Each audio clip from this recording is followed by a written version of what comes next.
Friends, कई बार हमें शिकायत हो जाती है कि जिस ड्यू रिस्पेक्ट के हम हकदार हैं वो ड्यू रिस्पेक्ट हमें नहीं मिल रही है, वो हमें बाहर में भी नहीं मिल रही है और कई बार हमें घर पे अपनों से ही नहीं मिल रही है।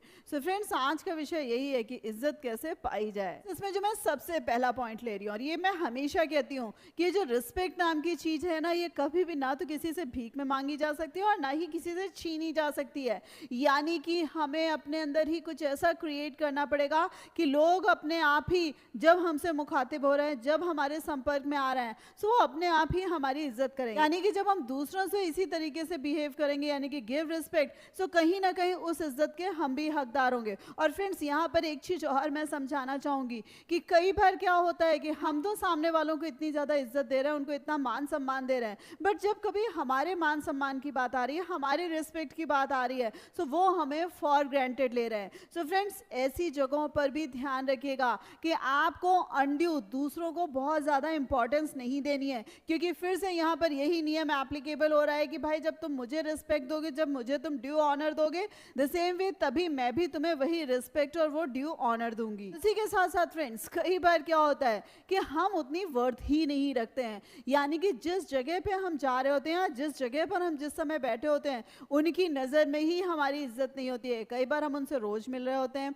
कई बार हम किसी काम के नहीं होते हैं और कई बार हम उनके ना चाहने के बावजूद उस जगह पर पहुंच जाते हैं। सो फ्रेंड्स, अपनी इंपॉर्टेंस क्रिएट करिए, अपने आप को इस तरीके का वेला इंसान मत बनाइए कि आप कभी भी कहीं भी आपका टाइम नहीं कटता है, सो आप इस वजह से वहां पर जा रहे हैं। और फ्रेंड्स, आपके पास जितना भी टाइम हो, आपका टाइम नहीं कट रहा है, सो घर जाकर सो जाइए या चुपचाप बैठे रहिए, बट गलती से भी ऐसी जगहों पर मत जाइए। और एक सजेशन आपको इसमें और देना चाहूंगी कि अपने आप को खाली पीली रखिए ही मत। यानी कि आपकी लाइफ का कुछ ना कुछ मकसद होना चाहिए, आपकी लाइफ का कुछ ना कुछ गोल होना चाहिए। और इसमें एक चीज और है कि कई बार क्या होता है कि हम प्रेजेंट टाइम के कुछ गोल रखते हैं, टाइम के कुछ एम रखते हैं। द सेम वे फ्रेंड्स, जो फ्यूचर के गोल्स हैं, आगे से आगे मुझे क्या करना है, आगे से आगे मुझे क्या सोचना है, वो जो सारी चीजें हैं वो आगे से आगे अपने दिमाग में बना कर रखिए। आपको टाइम ही नहीं मिलेगा, आप दूसरों के पास फालतू में बैठे। इवन देन जब दूसरे बहुत ज्यादा आपसे रिक्वेस्ट करेंगे, तभी आप अपना टाइम उनको दे पाएंगे। इसके साथ साथ फ्रेंड्स, हमारे अंदर मेच्योरिटी होनी बहुत जरूरी होती है।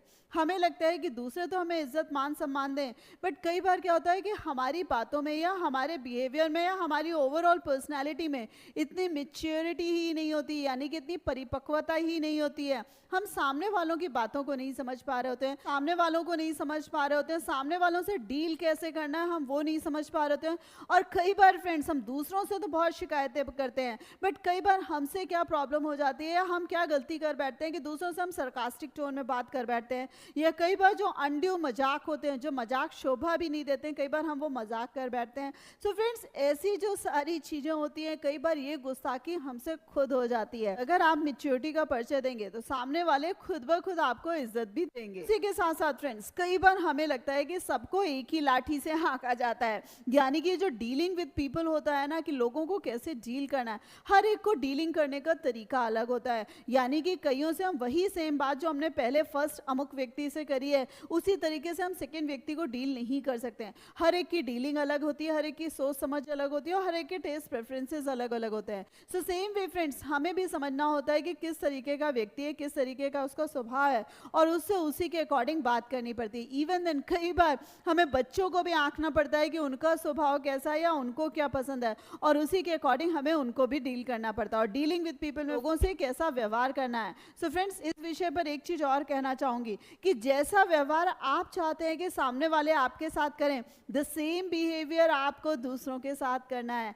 यानी कि हर जगह फ्रेंड्स टिट फॉर टैट होता है। हम सोचते हैं कि कई बार हम तो दूसरों की लाख बार बेइज्जती करें, लेकिन सामने वाले हर बार हमें हाथों ही हाथ लें, पॉसिबल नहीं होता है। हमेशा अनाप शनाप बोलते हो या किसी की फीलिंग्स का ध्यान नहीं रखते हो, वो दिन भी फ्रेंड्स दूर नहीं होता है। सामने वाले भी आपको कुछ ना कुछ बुरा बोलने के लिए बैठे होते हैं। जो इज्जत होती है वो अपने हाथ ही होती है। Last but not the least, इस स्टेटमेंट के तो मैं बिल्कुल खिलाफ हूँ कि जीवन एक खुली किताब की तरह होना चाहिए। अरे नहीं भाई, ये मेरी लाइफ है और ये ऐसी कोई खुली किताब नहीं है कि जिसका जो पन्ना मन करे उसे पलटा और पढ़ लिया, और जिसका जो मन करा उसने वो पन्ना ही फाड़ दिया। No friends, it's your life. So किसी को भी इतना राइट नहीं देना है कि वो पूरे तरीके से आपको पढ़ ले, और इतना भी राइट नहीं देना है कि पूरे तरीके से अगला आपको जान ले। और ये भी चीज़ बहुत ध्यान से समझिएगा कि जिस दिन लोग आपको पूरे तरीके से जान गए या आपका हर पहलू समझ गए या आपको पूरे तरीके से पढ़ लिया, वहीं पर फ्रेंड्स वो जो ब्लैक होल वाली बात होती है वो गायब हो जाती है, और लोग वहीं से आपकी रिस्पेक्ट करना बंद कर देते हैं। क्योंकि लोगों को लगता है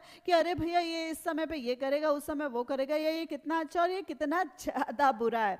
सो फ्रेंड्स, हर एक की लाइफ के अच्छे पेजेस होते हैं और बुरे पेजेस होते हैं। सो वो अपने लिए ही रखिए और अपने अकॉर्डिंग ही दुनिया को दिखाइए कि आप क्या हैं। सो फ्रेंड्स, होप आपको वीडियो का जिस समझ में आएगा और ये पॉइंट्स फॉलो करते ही आप अपने अंदर चेंजेस फील करेंगे, और देखिएगा कि आप अगर इन पॉइंट्स को फॉलो कर रहे हैं, आपको भी किस तरीके से सोसाइटी में रिस्पेक्ट मिल रही है। सो फ्रेंड्स, कमेंट करके मुझे जरूर बताइएगा कि आपको वीडियो कैसा लगा।